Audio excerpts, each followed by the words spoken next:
Hello my dear students and my dear friends, how are you? I think that आप सब अच्छे होंगे और अपनी अपनी स्टडी कर रहे होंगे। जैसा कि मैंने लास्ट वीडियोस में आप सबको बताया था कि फोटोसिंथेसिस की प्रोसेस में लाइट रिएक्शन कैसे होती है, लाइट रिएक्शन कहाँ होती है, सारी की सारी चीज़ों को मैंने आपको बता दिया। एक बार उसका रिव्यू देखते हैं। और आज का जो इम्पोर्टेंट टॉपिक मैं लेके आया हूँ वो टॉपिक है आपका बेटा केमियोऑस्मोटिक हाइपोथेसिस, रसोपरासरणी परिकल्पना। ये हाइपोथेसिस हमें बताती है NADP का यानी NADPH2 का फॉर्मेशन एंड ATP का फॉर्मेशन जो लाइट रिएक्शन में होता था। वो लाइट रिएक्शन में ये तो पता था सबको कि भैया ATP का और NADP का फॉर्मेशन हो रहा है, बट NADPH2 और ATP का फॉर्मेशन होता कैसे है कि माइंड में गैस करना बहुत ही ज़्यादा टफ था। इस चीज़ को सिंपल करने के लिए एक वैज्ञानिक आया, उस साइंटिस्ट ने एक हाइपोथेसिस दी जिसे हम आज स्टडी करने वाले हैं। तो सबसे पहले इसको करने से पहले हम एक चीज देख लेते हैं भाई कि ये हाइपोथेसिस एक्चुअली पढ़ क्यों रहा है। देखो, सबसे पहले तो आपको पता होना चाहिए कि भाई फोटोसिंथेसिस क्या है। सबसे पहले फोटोसिंथेसिस क्या है आपको मैं ये चीज पहले बता चुका हूं। फोटोसिंथेसिस क्या है कि लाइट एनर्जी होती है, जो सन के द्वारा से लाइट एनर्जी आ रही है, उस लाइट एनर्जी को केमिकल एनर्जी में ट्रांसफॉर्मेशन करने की प्रोसेस होती है फोटोसिंथेसिस। लाइट एनर्जी को किस में ट्रांसफर करना है भैया? केमिकल एनर्जी, यानी light energy change into chemical energy called photosynthesis. या आप ये कह सकते हो कि जो रॉ मटेरियल होता है, raw material just like that H2O plus CO2, इसको सनलाइट की हेल्प से इसमें चेंज करना है भैया ग्लूकोज प्लस ऑक्सीजन का फॉर्मेशन प्लस H2O निकल जाएगा। ये पूरी की पूरी प्रोसेस आपकी कहलाती है फोटोसिंथेसिस। ठीक है ना? तो इतना ध्यान रखना, light energy change into chemical energy is called photosynthesis. But where does photosynthesis take place? जैसा कि लास्ट बार में आपको बता चुका हूं कि जो फोटोसिंथेसिस होता है, फोटोसिंथेसिस कहाँ होता है? तो फोटोसिंथेसिस आजकल कहाँ होगा, क्या होगा फोटोसिंथेसिस? तो वो आपका होता है बेटा क्लोरोप्लास्ट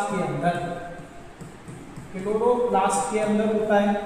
क्लोरोप्लास्ट की बात करें, क्लोरोप्लास्ट में कुछ स्ट्रक्चर्स प्रेजेंट रहती हैं।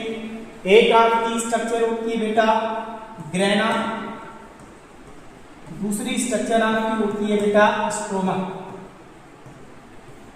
ग्रेना के अंदर और स्टोमा के अंदर दोनों में ही फोटोसिंथेसिस कंप्लीट होती है। फोटोसिंथेसिस 2 स्टेप्स में कंप्लीट होती है।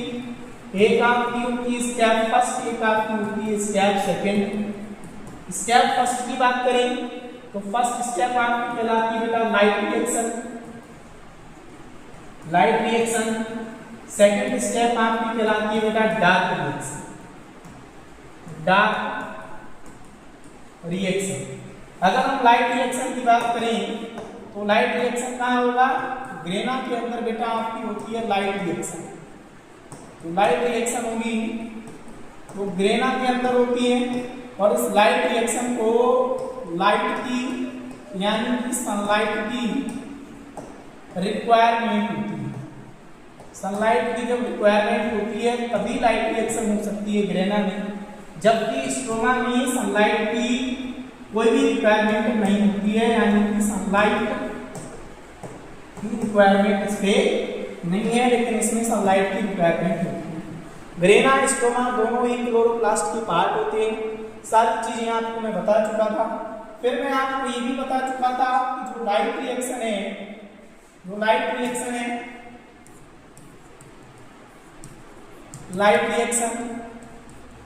उस लाइट रिएक्शन में किसका फॉर्मेशन होता है भाई? ATP का, और प्लस NADPH2 का फॉर्मेशन होता है। कितने ATP बन रहे हैं? 18 ATP बनती हैं और 12 NaDPH2 बनते हैं।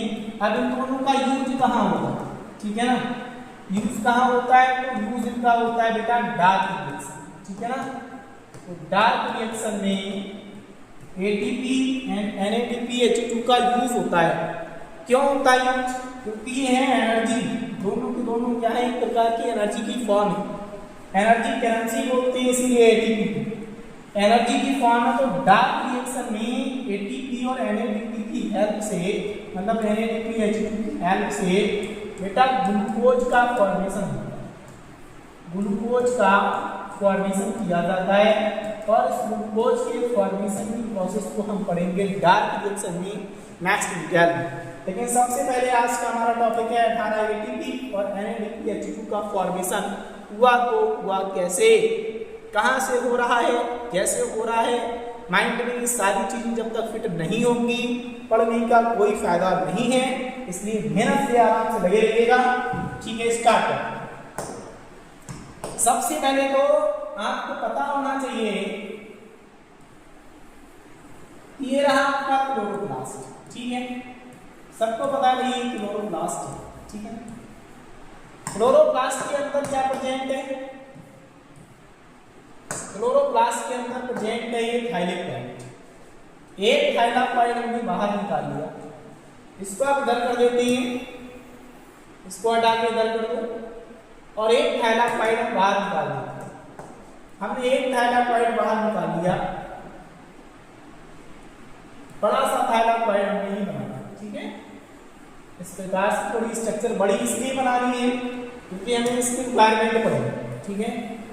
हमें पढ़ना है कि लाइट रिएक्शन अगर हो रही है तो हो क्यों रही है इसमें। एक बड़ा सा थाइलाकॉइड हमने बना लिया। थाइलाकॉइड की भी अपनी मेम्ब्रेन होती है, अपनी झिल्ली होती है, ऐसा नहीं है कि थाइलाकॉइड सिंगल होगा। तो ये जो मेम्ब्रेन है ये मेम्ब्रेन कहलाती है थाइलाकॉइड मेम्ब्रेन, थाइलाकॉइड मेम्ब्रेन, ठीक है। थाइलाकॉइड मेम्ब्रेन, इसके अंदर का जो ये रिक्त प्लेस है ये कहलाता है ल्यूमेन, क्या आप कोशिका कह सकते हो या ल्यूमेन कह सकते हो।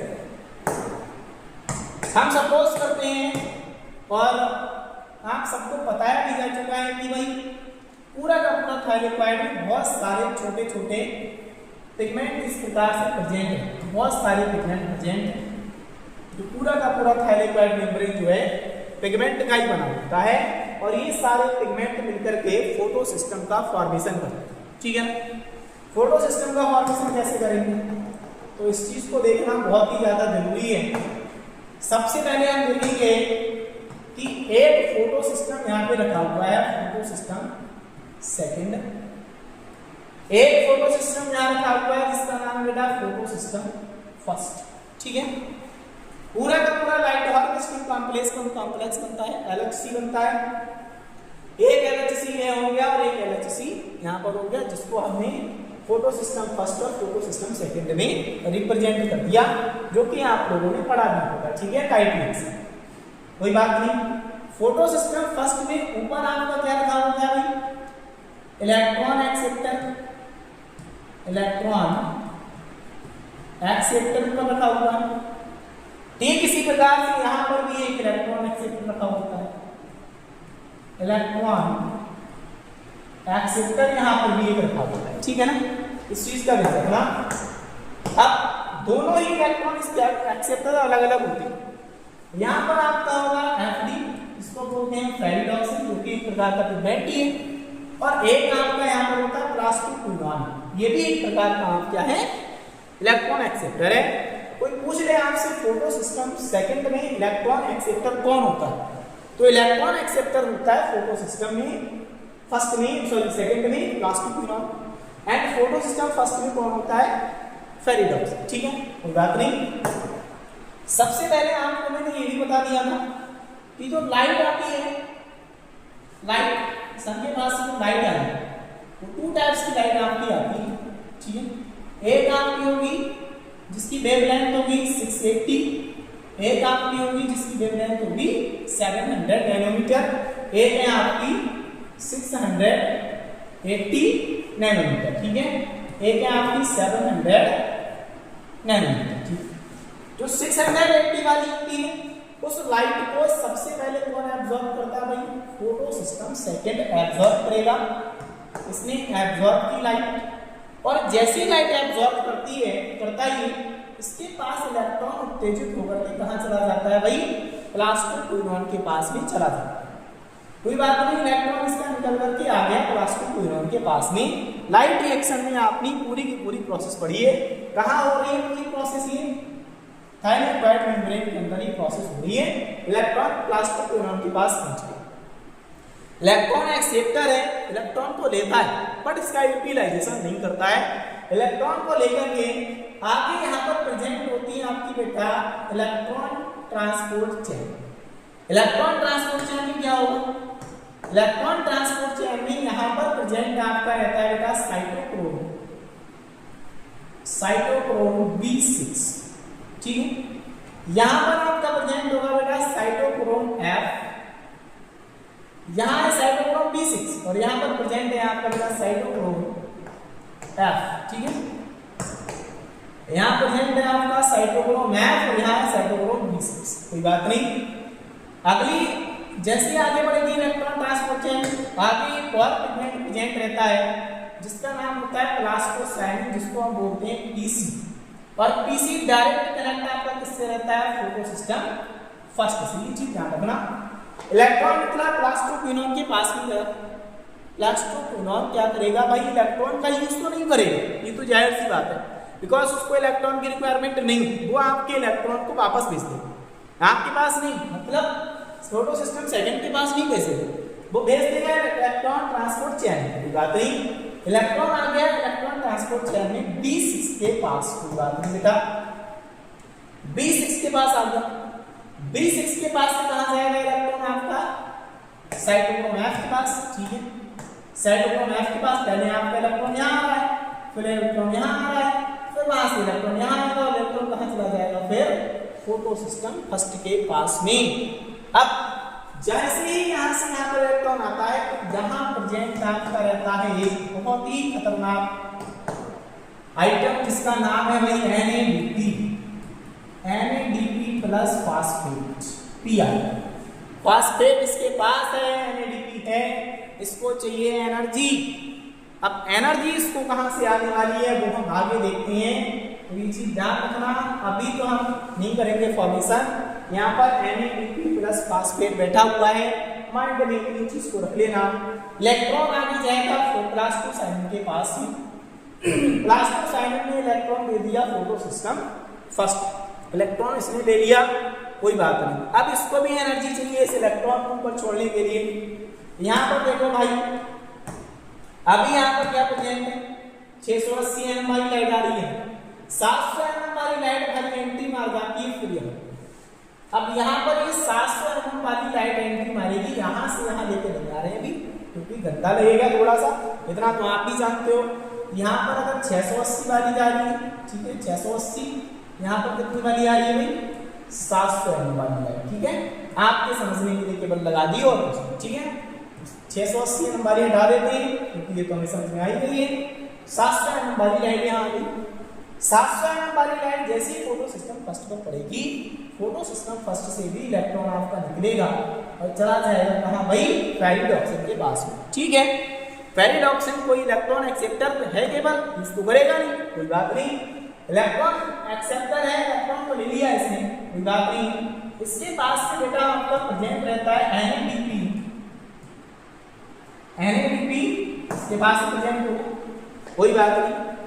NADP इसके पास प्रेजेंट है, थोड़ी सी मिस्टेक हो रही है जिसमें थोड़ा सा हमें चेंज करना है क्योंकि NADP यहाँ प्रेजेंट नहीं है, ठीक है। NADP यहाँ प्रेजेंट नहीं है बल्कि NADP यहाँ प्रेजेंट होगा, जहां पर प्रेजेंट आपका है बेटे ADP, ठीक है। थोड़ा सा ध्यान रखना इस पे, ADP प्लस फास्फेट प्रेजेंट है और यहाँ पर आपका प्रेजेंट क्या है? NADP, ठीक है, कोई बात नहीं। NADP यहाँ प्रेजेंट है, ठीक। इलेक्ट्रॉन NADP के पास में आ जाता है, चलो ठीक है, NADP के पास में आ तो गया। बनाना क्या था इसको? NADPH2, लेकिन कैसे बनेगा भाई? हाइपोथेसिस हम क्यों पढ़ रहे हैं? ताकि हमें पता चले एटीपी का फॉर्मेशन कैसे हुआ, NADPH2 का फॉर्मेशन कैसे हुआ। और अभी हमने एटीपी और NADPH2 का फॉर्मेशन नहीं किया है। अब हम वीडियो को लगातार चलते जाएंगे, देखते जाएंगे और पता चलता जाएगा। यहाँ से इलेक्ट्रॉन निकल रहा है, यहाँ जा रहा है, यहाँ जाकर के इलेक्ट्रॉन खत्म हो जाता है। अब उसका कहीं यूज नहीं हो रहा है, केवल NADP का, NADP से कुछ बनने वाला है, मैं बाद में बताऊंगा क्या बनने वाला है। ठीक है, अब देखते हैं। ये कहेगा फोटो सिस्टम सेकेंड, यार तुम मेरे लगातार इलेक्ट्रॉन निकाल रहे हो, लगातार मेरे इलेक्ट्रॉन निकालते जा रहे हो, निकालते जा रहे हो। मतलब मेरे पास भंडार थोड़ी है कि मेरे पास तुम इलेक्ट्रॉन दे दिए, मैं निकालता जाऊँ, निकालता जाऊँ। भाई मेरे पास इतनी ज्यादा पावर नहीं है कि मैं इतनी सारी इलेक्ट्रॉन निकाल सकूं। कोई बात नहीं, मत निकालो इलेक्ट्रॉन, एंट्री मारता है। यहाँ पे कहता भाई ऐसा मत दिखा दूं, ठीक है, तो ऐसा मत दिखा, इलेक्ट्रॉन निकाल के एंट्री मार जाता है तुरंत एटीट्यूड। कहता है चल मैं एंट्री मार रहा हूँ, इलेक्ट्रॉन की धमकी दे रहा है, मैं इलेक्ट्रॉन निकाल के दिखाता हूँ। ये इलेक्ट्रॉन चाहिए ना। H2 का आता है स्प्लिटिंग ऑफ वाटर। मैंने आपको लाइट रिएक्शन में पढ़ाया था कि स्प्लिटिंग ऑफ वाटर क्या है, H2O यानी जल अपघटन क्या है। अब जल अपघटन कैसे होता है, H2O क्या करेगा भाई, 2 पार्ट्स में डिवाइड हो जाएगा। जैसे एक आपका क्या, पहले तो 2 इलेक्ट्रॉन निकलेंगे, एक आपका बन जाएगा 2H प्लस और प्लस आपको क्या बनेगा, ऑक्सीजन अलग हो जाएगा। ठीक है, ऑक्सीजन अलग हो गया और 2H प्लस वो अलग हो गया। आपका थोड़ा सा अलग बदल देते हैं कलर, वरना तुम लोग कंफ्यूज हो जाओगे। ये रहा आपका 2H प्लस, ठीक है, एक मिनट रुको बेटा, एक मिनट बस, 2H प्लस, ठीक है, और प्लस ऑक्सीजन डबल माइनस, ठीक है, कोई बात नहीं। 2 इलेक्ट्रॉन यहां से निकला, नीचे दिख रही ना आपको, 2 इलेक्ट्रॉन निकला, ये कहेगा चलो मैं तेरे को इलेक्ट्रॉन दे देता हूं। 2 इलेक्ट्रॉन यहां से यहां जा रहे हैं। अब लगातार कितनी भी लाइट आए, इसको अपने इलेक्ट्रॉन खर्च करने की रिक्वायरमेंट नहीं है, कोई आवश्यकता नहीं कि तू अपने इलेक्ट्रॉन खर्च कर, मत कर, हम तेरे को इलेक्ट्रॉन देते हैं, ऐसा जल बोल देता है, कोई बात नहीं। वाटर ने अपने इलेक्ट्रॉन दे दिए, इलेक्ट्रॉन चले गए प्लास्टिक इलेक्ट्रॉन के पास, लगातार जा रहे हैं इलेक्ट्रॉन, ठीक है भैया। अब क्या होगा यहाँ पर जो 2H प्लस आपका रखा हुआ है, इस 2H प्लस का यूटिलाइजेशन कहाँ होने वाला है, इस चीज को देखना बहुत जरूरी है। जैसे जैसे 2H प्लस यहाँ पर रिलीज होता जाएगा, इसका मतलब ये है इस ल्यूमेन के अंदर हाइड्रोजन आयन की जो कंसंट्रेशन होगी वो बहुत ज्यादा बढ़ती जाएगी।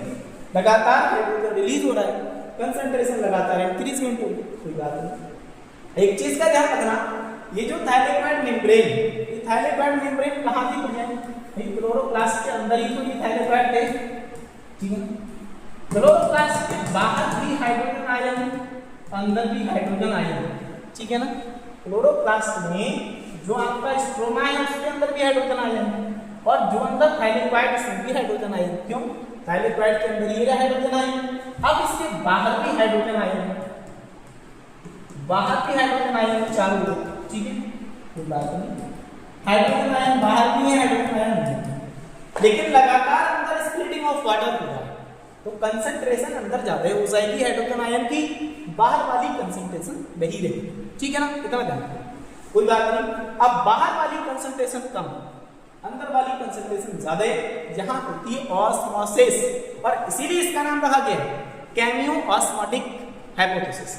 मतलब अब इसमें ऑस्मोसिस की प्रोसेस होगी, और इस ऑस्मोसिस की प्रोसेस में क्या होगा, हायर कंसंट्रेशन की तरफ मॉलिक्यूल्स जाते हैं। आप सबने देखा है ऑस्मोसिस में क्या होता है कि lower concentration to higher concentration, any ions, any molecules of the water कह सकते हो, molecules of the substance transfer from lower concentration to higher concentration is called osmosis. इसमें ऑस्मोसिस होगी बिकॉज अंदर कंसंट्रेशन हाइड्रोजन की ज्यादा हो रही है, बाहर कंसंट्रेशन हाइड्रोजन की कम है, देन यहां से धीरे धीरे आपका हाइड्रोजन अंदर की ओर एंट्री करता जाएगा। अब अंदर हाइड्रोजन आयन लगातार बढ़ते ही जा रहे हैं, बढ़ते ही जा रहे हैं। एक तो अंदर स्प्लिटिंग ऑफ वाटर हो रहा है, यहां से हाइड्रोजन आ रहे हैं, और दूसरा हाइड्रोजन आयन बाहर से एंट्री मार रही, ये तो और घपला हो गया। अब इसका ये में इसके ऊपर प्रेशर पड़ेगा, अगर हाइड्रोजन आयन लगातार बढ़ती जाएंगे अंदर, कंसंट्रेशन ऑफ प्रोटॉन्स की अंदर इंक्रीज होती जाएगी, तब तो लिमिट बढ़ सकता है, कोई बात नहीं, बहुत परेशानी हो रही है। कुछ हाइड्रोजन आयन क्या यहीं पर यहां से हाइड्रोजन आयन निकलेगा, कुछ हाइड्रोजन आयन ऐसे होते हैं तो यहां से NADP के साथ में ऐड होती है और बना देते हैं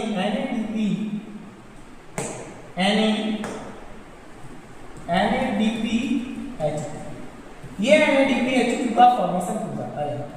तो फिर कुछ हाइड्रोजन आयन नया यूज हो गया, कोई बात नहीं, NADPH का फॉर्मेशन। अच्छा, जरूरी नहीं है, कोई ऐसा बताता है कि बाहर के हाइड्रोजन आयन से क्रिया करके बनता है, हो सकता है, ऐसा कुछ वो नहीं है, और अंदर के हाइड्रोजन आयन भी इससे NADP से जुड़कर NADPH का फॉर्मेशन कर देते हैं, कोई बात नहीं। लेकिन यहां से ADP से ATP कैसे बने? ये कहता है भाई मुझे चाहिए एनर्जी, कैसे? तो मैं फॉस्फेट से रिएक्शन नहीं करूंगा, मुझे चाहिए energy, I have to use of energy, जिससे कि मैं ADP से ATP में हो जाऊं, इसका फॉर्मेशन कर सकूं। कोई बात नहीं, अब ये कैसे फॉर्मेशन करेगा इस चीज को देखना। अब देखो यहां से जो हाइड्रोजन है, अंदर लगातार हाइड्रोजन की कंसंट्रेशन बढ़ती जा रही है, और यहां से ADP से फॉस्फेट का बनाना भी है, कोई बात नहीं, अंतर कंसंट्रेशन ना बढ़े, तू परेशान मत हो। इसके लिए यहां पर एक एंजाइम एंट्री मारता है, एक एंजाइम एंट्री मारता है जिसका नाम होता है ATP सिंथेटेज। ATP सिंथेटेज नाम का एंजाइम जो होता है वो एंट्री मारता है, और ये ATP सिंथेटेज का मतलब भी इसको नाम ATP सिंथेटेज इसलिए बोलते हैं क्योंकि यहीं से ATP का फॉर्मेशन होगा। ये क्या कहता है, चल भाई तुम्हारी संख्या अंदर बढ़ती जा रही है, इसका सॉल्यूशन मैं कर सकता हूँ। एक ही तरीका है इसके सॉल्यूशन का, तुम्हें मेरी बात माननी पड़ेगी। अगर तुम मेरी बात नहीं मानोगे आपका सॉल्यूशन नहीं होगा, मत करो, कंसंट्रेशन बढ़ाते जाओ। हाइड्रोजन आयन कहते हैं चलो भाई ठीक है मान लेंगे, पर बात क्या, बात तो बताओ। तब ये ATP सिंथेसिस कहता है भाई तुम मेरे द्वारा बाहर तो जा सकते हो, मैं तुम्हें बाहर निकाल दूंगा, लेकिन अपनी एनर्जी को ल्यूमेन के अंदर ही छोड़ना पड़ेगा। जो ल्यूमेन है अंदर, इसके अंदर ही एनर्जी को छोड़ोगे, एनर्जी को छोड़ दो और आप बाहर निकल जाओ, मुझे कोई मतलब नहीं है।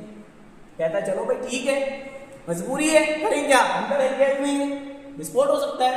विस्फोट से बचने के लिए क्या किया भाई, ये जैसे जैसे बाहर निकलते जाए, हाइड्रोजन यहाँ से आयन बाहर निकलते जाएगा, तो इसकी जो भी एनर्जी होगी, जो भी एनर्जी होगी, एनर्जी हो जाएगी रिलीज, एनर्जी रिलीज हो जाएगी कहाँ, ल्यूमेन के अंदर, ल्यूमेन के अंदर ही एनर्जी रिलीज होगी। अब जैसे ही यहाँ पर एनर्जी छोड़ेगा, ये बैठा हुआ ADP फॉस्फेट से रिएक्ट करेगा, कहेगा ठीक तूने एनर्जी छोड़ी है, मैं तुरंत फॉस्फेट से क्रिया करके ATP में चेंज होगा। जैसे जैसे एनर्जी छोड़ता जाएगा, ये ATP धीरे धीरे ATP में फॉर्मिंग हो जाता है, यहाँ से ATP बन जाता है, यहाँ से NADPH बन जाता है। इसी प्रकार से पूरी की पूरी कैनियो ऑस्मोटिक हाइपोथेसिस कंप्लीट हो जाती है। यही यहाँ पर रोल होता है ATP सिंथेटेज का, हाइड्रोजन आयन को बाहर निकालो, हाइड्रोजन आयन अंदर जाते हैं, इसीलिए इसको कैनियो ऑस्मोटिक प्रोसेस बोलते हैं। पूरी प्रोसेस को आपको अच्छे से देख लेना है, बार बार देख लोगे सारी चीजें क्लियर हो जाएंगी, कोई भी डाउट इसमें नहीं रह जाएगा। बस ध्यान रखना, फोटो सिस्टम सेकेंड, इलेक्ट्रॉन आया, प्लास्टोक्विनोन में गया, प्लास्टोक्विनोन से cytochrome B6, cytochrome F, plastocyanin and photo system first and ferredoxin, फिर NADPH का फॉर्मेशन, और धीरे धीरे ATP से ATP का फॉर्मेशन, ATP सिंथेसिस एंजाइम की हेल्प से एनर्जी इसमें छूट जाएगी, कंसंट्रेशन ऑफ हाइड्रोजन धीरे धीरे कम हो जाएगी, और यहाँ से यानी कि फाइनली लाइट रिएक्शन से, जब लाइट रिएक्शन आपकी कंप्लीट होगी, क्योंकि ये प्रोसेस कहाँ होती है, लाइट की प्रेजेंस, तो जैसे लाइट रिएक्शन आपकी कंप्लीट होगी, वहां से 18 ATP तथा 12 NADPH2 का फॉर्मेशन होता है, बस इतना ध्यान रखना, ठीक है। और बाकी का ठीक है, all the best, best of luck. यूं ही नहीं मिलती राही को मंजिल, यूं ही नहीं मिलती राही को मंजिल, क्योंकि जुनून सा दिल में जगाना पड़ता है। किसी ने पूछा चिड़िया से कैसे बना तेरा आशियाना, तो बोली कदम कदम पर उड़ान भरनी पड़ती है, तिनका तिनका उठाना पड़ता है। Best of luck, okay, all the best, thank you.